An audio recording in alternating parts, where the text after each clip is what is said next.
In the annals of the history of the Wild West, few names frighten lawyers and residents alike like John Wesley Hardin. Reputed as the most dangerous outlaw in the West, Hardin terrorized the border with a series of bloody robberies, murders, and shootings. But who was this man, and what made him the most notorious outlaw of his time? In this video, we will explore the legendary life of John Wesley Hardin, the outlaw whose name still resonates through the pages of Western literature. John Wesley Hardin was born in 1853 near Bonham, Texas. His father, James Gibson Hardin, was a Methodist preacher and former roundabout driver. Meanwhile, his mother, Mary Elizabeth Dixson, is described by Hardin in her autobiography as a highly cultured blonde woman and sees philanthropy as a prominent feature of her personality.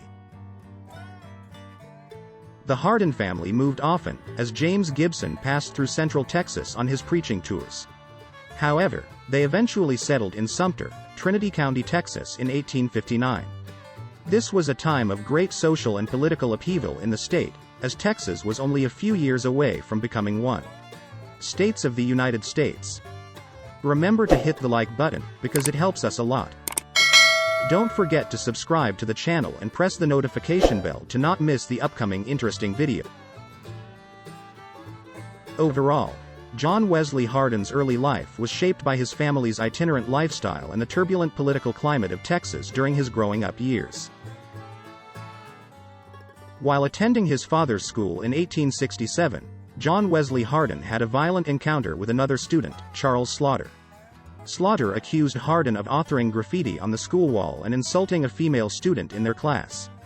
Hardin denied the allegations and instead claimed that Slaughter was the real author of the graffiti. The situation quickly escalates when Slaughter attacks Hardin with a knife. In response, Hardin defends himself by stabbing Slaughter with his own knife.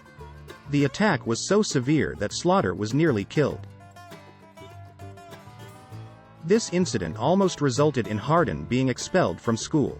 However, it is worth noting that in the lawless and violent environment of the Wild West, such violent encounters are not uncommon. In November 1868, 15-year-old John Wesley Hardin entered a wrestling match with his uncle's former slave, Major Maj Holzhausen, and won. However, the next day, Maj is said to have ambushed Hardin, shouting at him and brandishing a stick. Hardin claims he defended himself by shooting Maj 5 times with a pistol. Maj died 3 days later and 2 other men were injured in the incident. Hardin's father is said to be afraid that he won't get a fair trial in the Union-occupied state, as Maj was a slave, and orders him to go into hiding. According to Hardin's autobiography, the authorities eventually discovered his location and 3 Union soldiers were sent to arrest him. Despite being warned by his brother Joseph of their approach, Hardin decides to confront his pursuers and ends up killing all 3 of them with a gun. Hardin knows that returning home will lead to his arrest. He traveled with the outlaw Frank Polk in the Pisgah area of Navarro County, Texas. During their journey, Polk killed a man named Tom Brady. A group of soldiers sent from Corsicana, Texas, pursued the duo, but Hardin managed to escape, while Polk was captured and imprisoned. While in Pisgah, Hardin briefly taught school and claimed to have won a bottle of whiskey by shooting a man in the eye.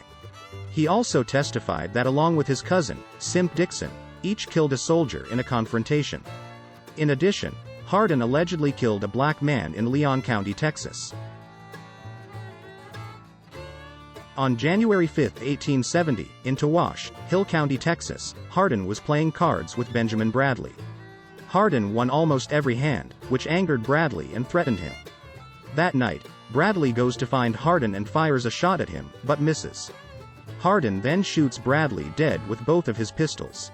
Witnesses have described Hardin's quick draw technique, with the holster sewn into his vest and his pistol pointed inward through his chest. Hardin admitted to killing 2 men in Hill County and testified that he caught 2 members of a 15-man chase after him, took their weapons, and instructed them to wait for him at Jim Page's. Hardin then allegedly killed another man on January 20 in Horn Hill, Limestone County, Texas, following an argument at a circus.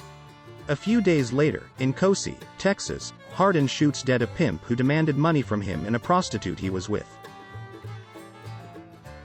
In January 1871, John Wesley Hardin was arrested and charged with the murder of Waco, Texas Laban Police Chief John Hoffman.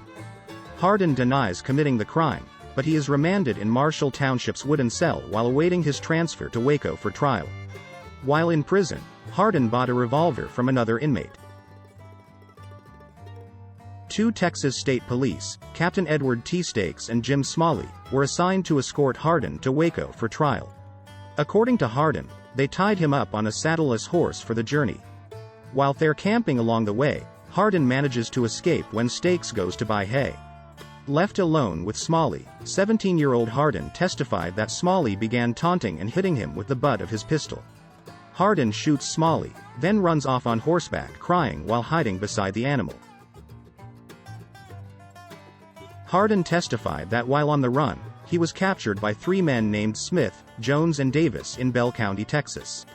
However, he killed all three with their own guns after they were drunk and careless.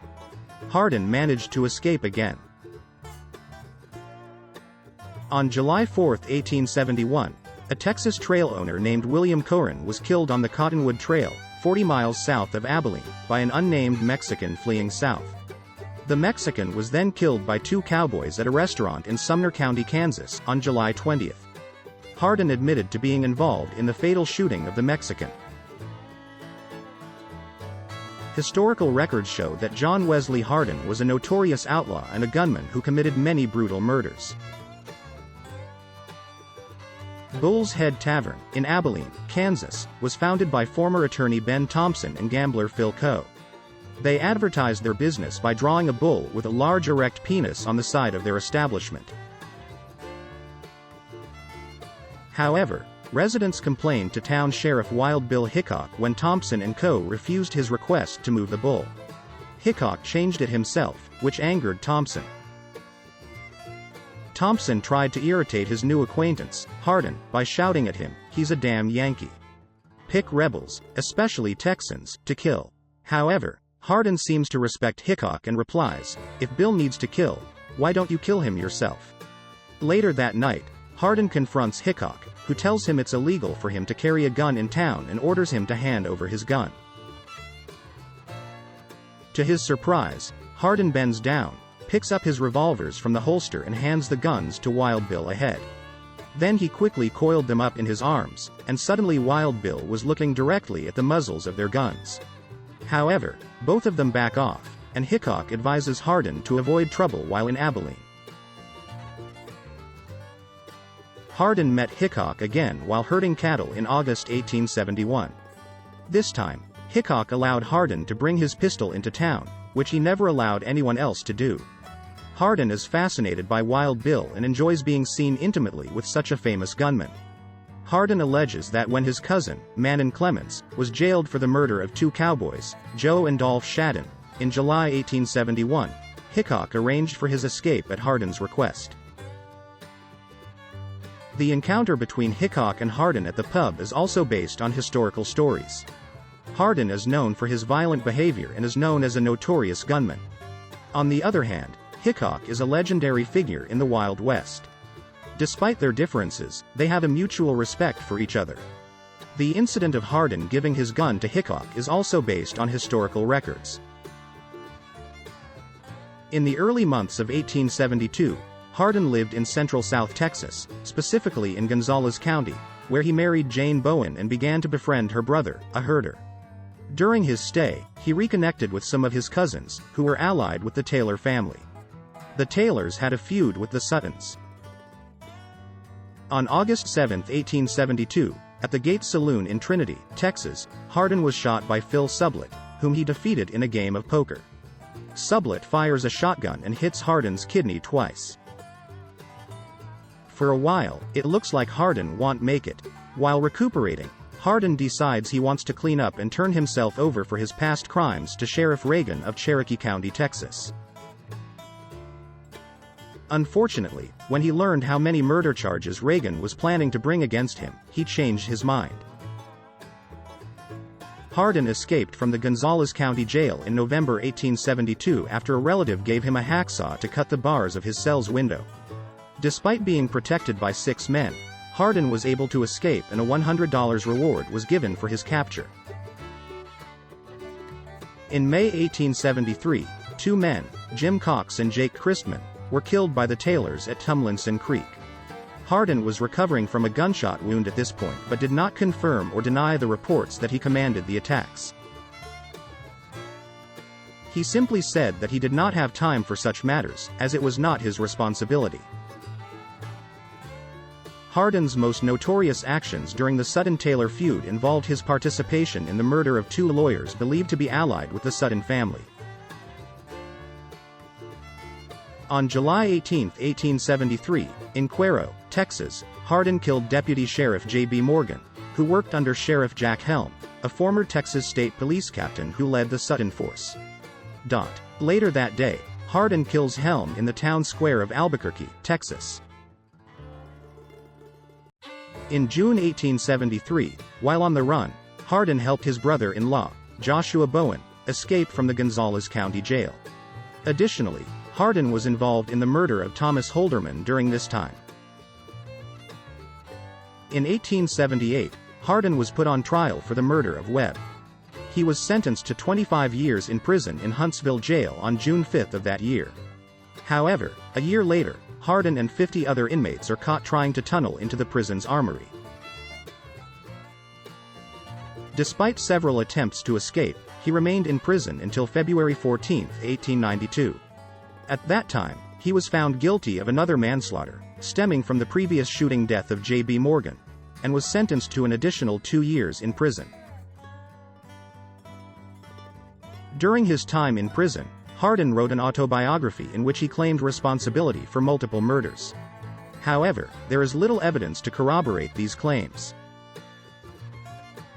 After serving 17 years of his 25-year sentence, Hardin was released from prison on February 17, 1894.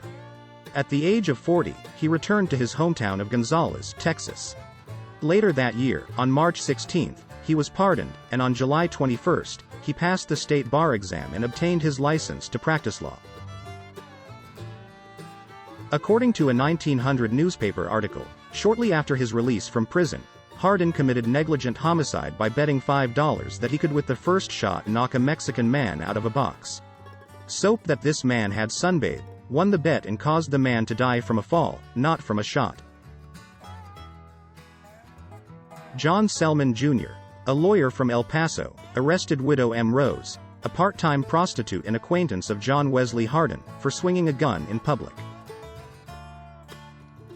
Hardin faced Selman Jr. about the arrest, and some claim he hit him with a pistol during their argument.